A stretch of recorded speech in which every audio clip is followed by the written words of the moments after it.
So essentially everyone is now admitting that the COVID vaccines, whether you support them or not, did not work as they said they would. They didn't stop infection, they didn't stop transmission, in some cases they didn't stop death.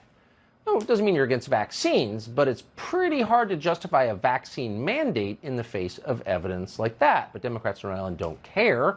The point is not to protect you, it's to control you. So Democrats in the state legislature in that state are acknowledging this. They just have introduced a bill to impose double taxation on anyone who refuses to take their shot. Now, we know that this bill exists because of a mother in Rhode Island called Lori Gaddis Barrett. She first drew attention to the bill by tweeting about it, and we're grateful that she did. She joins us now. So thanks so much for coming on and joining us tonight. And it's no slight on Rhode Island that I think a lot of the country would have missed this if you hadn't drawn our attention to it. Why do you think Democrats in your state want to do this, double tax people who won't get their shot? Hi, Tucker. Thanks for having me.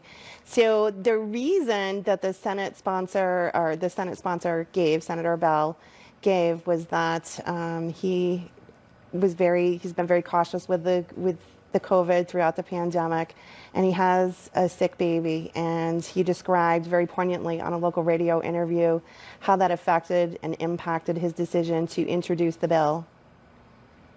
Okay, so, our hearts go out to anyone who has a vulnerable child who is immunocompromised, him or herself. But this is a punitive act. This is punishing people in the deepest way for not following his directive. It's a fascist order, obviously. And I wonder, is anyone in Rhode Island saying, what, Senator Bell or whatever your name is? No.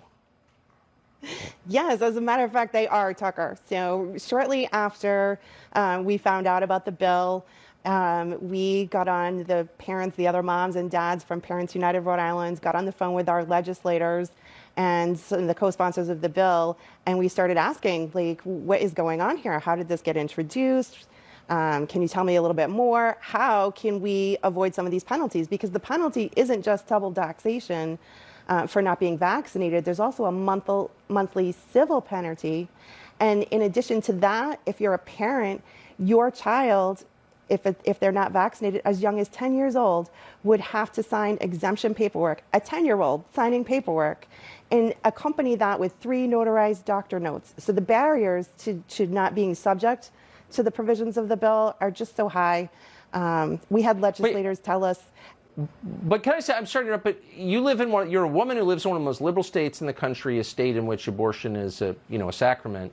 Did you believe it when they told you it was your body, your choice?